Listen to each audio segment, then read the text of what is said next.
6 por 1, a gente trabalha de janela já há 3 anos já, nessa função e nessa escala. Essa escala é muito maçante. Infelizmente, trabalhamos 6 dias para folgar no 7º. Por isso que diz o 6 por 1. E é aquela correria, né? A gente não consegue ter uma vida, né, hábil. Eu mesmo tenho um filho, então fico nessa correria dia a dia, direto com ela. Muito do que se fala sobre a legislação brasileira vem da CLT, que é a Consolidação das Leis Trabalhistas, em 1943, que vem no governo de Getúlio Vargas, um marco fundamental para os trabalhadores. Mas a gente não tinha até então um histórico de consolidação desses direitos, dessas garantias, mas a gente já tinha, de forma avulsa, algumas leis trabalhistas aparecendo no nosso cenário. A grande questão é que elas eram restritas a um determinado grupo de profissionais. Então, desde o final do século XIX, a gente já tem essa marca importante, alguns desses direitos aparecendo. O que faltava era a ampliação, a integração e, de fato, a consolidação desses direitos. Quando Vargas chega no poder em 1930, a gente tem já uma convenção nacional, né, uma espécie de comportamento social do trabalho muito claro, que é a ideia de que, olha, trabalharemos e trabalharemos sem, de fato, estabelecer o que vai ser esse descanso.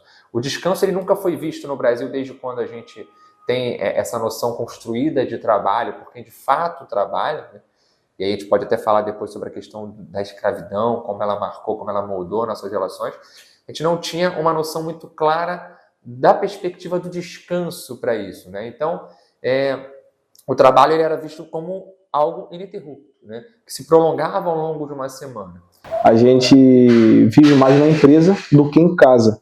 E é uma realidade, que a gente trabalha praticamente 12, 10 horas dentro de uma empresa e a gente fica praticamente só à noite dormindo e já acorda de manhã já no dia para você ir para o trabalho. Então essa escala 6 por 1, eu acho ela muito maçante, é muito pesada. O fator histórico mais crucial para a formação do que é o Brasil e o brasileiro hoje foi a escravidão. Não tem como você entender o Brasil de hoje sem entender a escravidão, né? E é claro, as relações escravocratas no Brasil, elas são baseadas em múltiplas arestas. O que eu quero dizer com isso? Que a gente não pode olhar o escravizado apenas como aquele escravizado do barracão e apenas o senhor como o senhor da casa grande. A gente tem múltiplas relações. O Brasil, ele primeiro se constrói de cima para baixo enquanto um país independente. Essa construção acabou acelerando e potencializando, principalmente pelo fato de a gente ter mantido a escravidão durante muito tempo. Isso acabou acelerando, sem dúvida nenhuma, a relação de propagação da escravidão como um fator crucial na sociedade hoje. Nenhum fator foi mais importante para a nossa construção enquanto sociedade do que esse. Então, sem dúvida, quando a gente fala em relações trabalhistas, a gente ainda lembra e percebe muito diretamente em várias práticas e também em vários comportamentos, mas também, claro, em várias falas ou discursos, uma construção que vem de um legado, de uma historicidade do que é a escravidão no Brasil. Um Twitter qualquer falando que ele foi no mercado, 11 horas da noite, que ele foi comprar algo urgente, andando na rua, achou o mercado, tinha trabalhador lá dentro ainda. E o trabalhador reclamando sobre a escala 6 por 1, que estava tarde, que não podia ir para casa ainda. Em 1917 tem a greve de 1917. A greve de 17 ela é bem importante porque ela é a primeira grande greve geral do Brasil que vai mexer em capitais importantes como São Paulo, Rio de Janeiro, e vai ter influência em outras cidades também, e que vai ser promovida por esse movimento sindicalista vinculado, a maior parte dele, ao movimento anarquista com esses trabalhadores imigrantes. E aí vem a legislação. Várias leis da Primeira República vão atuar tentando mitigar essas lutas trabalhadoras, diminuir, né, impedir, enfraquecer essas lutas trabalhadoras. O que a gente traz hoje de sensor do que é aquilo lá, né, de forma de atuação do que é a escravidão, é uma perspectiva que desvaloriza o trabalho do começo ao fim. Então, se você desvaloriza o trabalho do começo ao fim, quando você tem a transição para um período não escravista, você tem uma dificuldade muito grande em manter o trabalho como algo valorizado. Então, até que a gente consolide o trabalho no Brasil, o trabalho é visto como algo negativo, pejorativo e que era feito até a sua exaustão. Diversos outros sofrem também, mas o que mais chegam para a gente são os trabalhadores de farmácia e de mercado, que ali é uma pressão absurda, um terror psicológico que eles sofrem ali dentro. Fora que eles, como eu já falei, né, eles não fazem só uma função, fazem 5 funções e são cobrados como se tivesse apenas uma. Então, ali naquele momento, o movimento trabalhista cresce e cresce muito forte, porque a gente tem um cenário onde o trabalhador é extremamente explorado. Então, nesse cenário onde o trabalhador é extremamente explorado, você precisa de alguém que possa ser uma voz de luta, né, naquele cenário. E, claro, também a gente tem uma perspectiva onde mais fábricas estão surgindo. Então, isso não é só em um determinado local. É em diversos estabelecimentos, onde a gente chega ali na farmácia, padaria, fast food. A gente chega, os trabalhadores abraçam de fato a gente. Então, a gente vê neles essa força que eles querem o fim da escala 6x1. Então, o que a gente moldou enquanto sociedade, que se vê hoje, se vê nas relações sociais de hoje. A gente vê cada vez mais as pessoas percebendo o trabalho braçal, o trabalho menos técnico, né? E que se precisa de menos formação para ele, como um trabalho que precisa ser menos remunerado. Então, vamos imaginar o que foi, por exemplo, o caso com as domésticas, né? Essa transição do Brasil foi muito difícil, porque a gente se acostumou muito a pessoas que serviam as casas das pessoas, né? Essa perspectiva é uma perspectiva muito ampla e que vem do período de escravização brasileira, né? Então, a gente moldou na nossa sociedade vários aspectos, né? A escravidão, como eu falei, é o fator mais crucial da nossa história para que a gente perceba o ontem e o hoje. A gente moldou cada vez mais o trabalho como algo pejorativo, que não precisa ser bem remunerado, e isso se escala, né?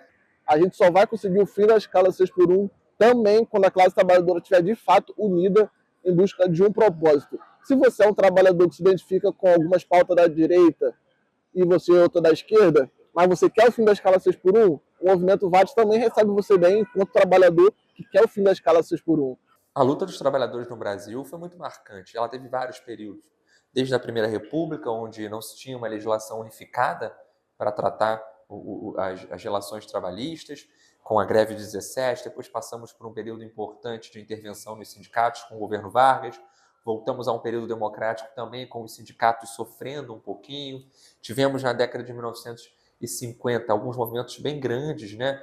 Panela Vazia, um movimento que coloca muitas pessoas na rua, principalmente pela carestia, problemas de uma desigualdade social que marca o Brasil. Acho que essa expressão é muito importante. O Brasil, nas suas relações trabalhistas, foi moldado pelas relações de desigualdade social, desde o período escravista até o período de trabalho livre no século XX. Aqueles que não conhecem, a gente continua indo apresentar o movimento VAT através das nossas panfletagens, dos nossos compartilhamentos nas redes sociais, para apresentar o movimento VAT para diversos outros trabalhadores que ainda não conhecem o movimento e a luta, que é uma luta importante e urgente para a classe trabalhadora e para a família brasileira. A dos nossos pais, por exemplo, era uma geração que foi marcada pelo trabalho, aquele trabalho que tem que ser daquele jeitinho, 8 horas por dia, trabalhar, e aí geralmente é aquele trabalho que você faz desde o começo até o final da sua vida adulta, você se aposenta nele, se garante numa aposentadoria. É algo que a gente hoje nem tem garantia de que vai ter. A aposentadoria no Brasil hoje, para essa geração que está entrando agora no mercado de trabalho, é algo que é cada vez mais distante. Então o movimento VAT vem nessa força, acreditando que o trabalhador merece ter uma vida além do trabalho, dignidade, que a mãe possa ser mãe, que o pai possa ser pai, ou seja, as famílias possam de fato ser famílias.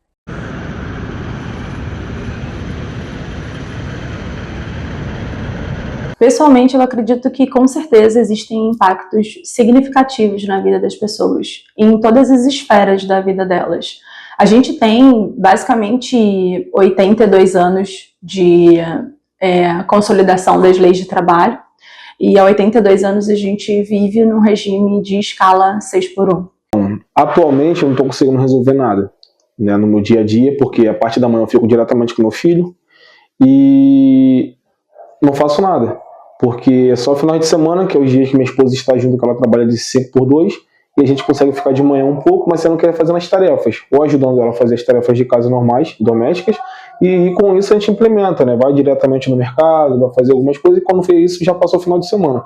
Eu, infelizmente, não consigo folgar, e ela perde praticamente toda a sua folga devido a isso, fazendo a rotina diária que da semana não consigo fazer. Se a gente levar em consideração a carga horária destinada para o trabalho, mais os deslocamentos nas grandes metrópoles, como, por exemplo, Rio de Janeiro, São Paulo, a gente tem prejuízos em diversas áreas da vida, nas áreas pessoais, saúde, no quesito social. Então, o trabalhador, sim, no regime de trabalho que a gente possui hoje, tem impactos significativos na vida. O último medidor, digamos assim, da Previdência Social diz que do ano de 2023 para o ano de 2024, a gente teve um aumento de 68% de afastamentos por casos de transtornos mentais do trabalho. O maior benefício seria o tempo com a família. É o maior benefício para mim. Atualmente, sim. Porque eu fico muito longe, eu só consigo ver a minha esposa aos sábados. Então, de segunda a sexta eu não consigo vê-la. Ela sai de casa às 4 da manhã, eu dou um beijo nela e ela já faz a trâmite já de sair. Então, eu não consigo mais vê-la. E a gente se conversa pelo Zap. A gente fica o dia todo conversando pelo Zap. Mesmo com as minhas demandas da empresa e tudo mais, quando eu chego lá, eu tento ter um pouco de tempo, vou no banheiro, fico na minha sala e tento conversar com ela rapidamente. A gente conversa o dia a dia, acaba conversando pela rede social.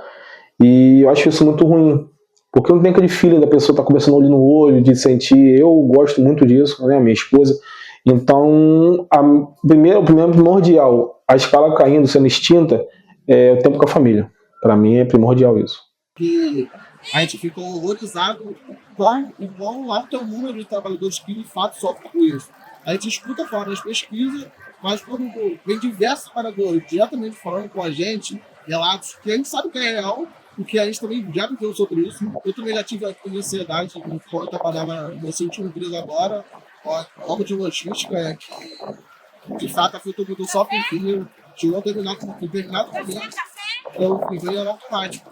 Não dá para trabalhar. Não dá para trabalhar. Sou noivo da mulher, eu de repente sentindo aquela falta da minha presença ali junto com ela. Mas eu só queria descansar, porque o meu trabalho era pesado, era braçal, sabe? Então, isso prejudicou muito o nosso relacionamento, mas a gente conseguiu resolver. Mas muitos dos casais não conseguem resolver. Acabam se separando justamente por escalas 6x8. A gente não pode dissociar outros aspectos que fazem a gente ser um ser humano. Ser um ser humano implica em estar presente em várias áreas da minha vida. Então, eu preciso ter vida social. E isso significa que eu preciso ter momentos de lazer, momentos de descanso, momentos de praticar atividades que me dão prazer, que me causam satisfação. Eu preciso praticar os rituais da minha religião, por exemplo. Eu preciso de tempo para isso, né? Eu preciso cuidar da minha vida pessoal. Então, quando não existe um equilíbrio sobre essas esferas da nossa vida, quando eu faço concessões, quando eu sempre negocio para que eu possa favorecer o trabalho, eu tenho sérios prejuízos na minha vida. Hoje a relação trabalhista que a gente tem, ela é necessariamente uma relação que precisa e vem sendo repensada. Então, o debate sobre a escala 6x1 é fundamental para a sociedade brasileira hoje. Se a gente não abraçar esse debate como algo sério, a gente está perdendo a oportunidade de fato, garantir não só mais qualidade para quem trabalha hoje numa escala 6x1, mas também produtividade. Porque a gente associou muito tempo da nossa história a ideia de que quanto mais se trabalha, mais se produz. Descansar, embora pareça uma palavra que não signifique muito numa sociedade capitalista, onde está tudo acontecendo muito rápido e a gente precisa produzir, a gente precisa continuar fazendo a roda girar, é extremamente importante para a manutenção da vida das pessoas que fazem essa roda girar. Essa era a perspectiva. Então, trabalhar de sol a sol era o que dava, de fato, a garantia de que esse trabalho ia ser efetivo. Então, trabalhar muito era sinônimo de trabalhar bem. E a gente sabe que não é assim. Trabalhar muito não necessariamente garante um bom trabalho, um trabalho efetivo. Pelo contrário, ele pode tirar a dignidade das pessoas e não garantir, de fato, uma valorização não só para elas, mas também para o próprio empregador. Isso pode ser uma realidade vista no Brasil hoje e que algumas empresas vêm repensando, não só aqui, mas no mundo, né?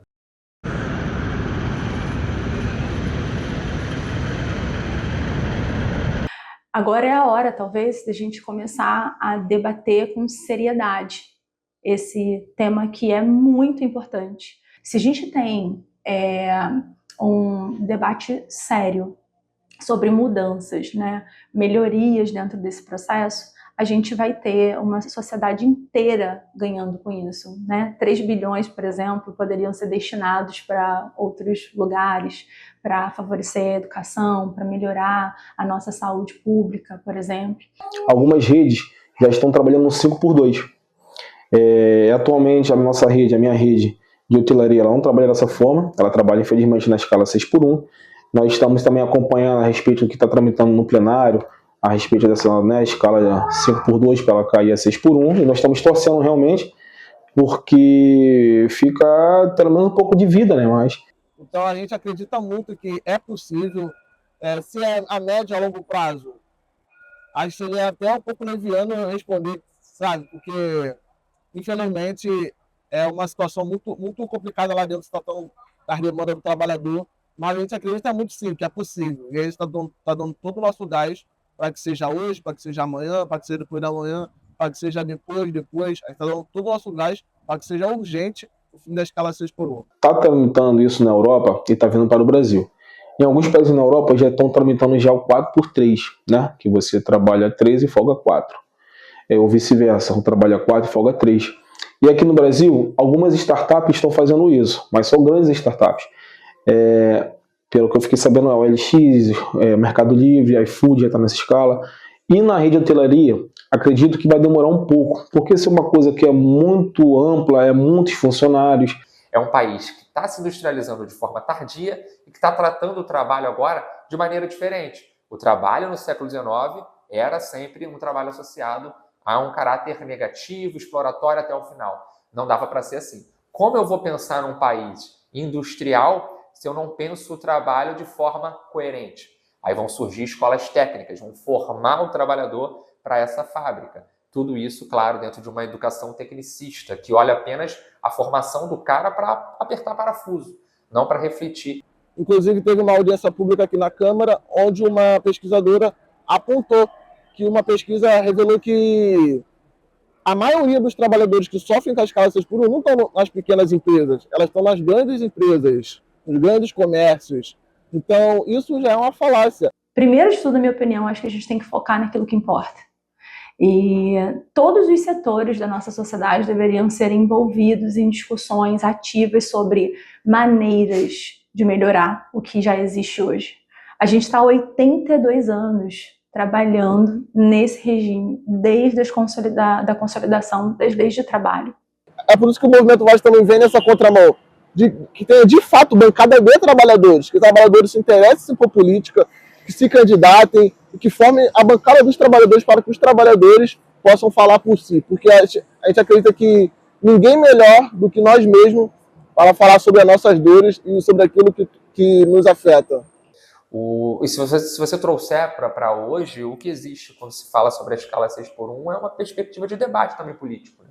A gente vê várias frentes de debate político. Então, se você for olhar a mobilização da sociedade como um todo, se não for unificada em prol de uma visão que defenda o fim de fato dessa escala 6x1, a gente corre o risco de ver acontecer algo parecido com o que aconteceu no passado. Eu acredito que o melhor modelo de trabalho precisa ser discutido politicamente dentro das nossas esferas mais importantes da nossa sociedade. Não é uma iniciativa que deveria ser tomada alienando outros órgãos importantes para que a gente não tenha o lado da força, né, sendo mais prejudicado. O que eu quero dizer com isso? Se houver vontade política e articulação dentro das esferas tributárias, fiscais, econômicas, enfim, trabalhistas de uma maneira geral, a gente conseguiria, sim, fazer com que o modelo da PEC 4x3, por exemplo, pudesse funcionar no Brasil. Mas precisa interesse real político para que isso aconteça, as articulações aconteçam e a gente consiga, de fato, vivenciar uma escala de trabalho mais saudável, com uma rotina mais flexível, que favoreça esse descanso, né, para o trabalhador.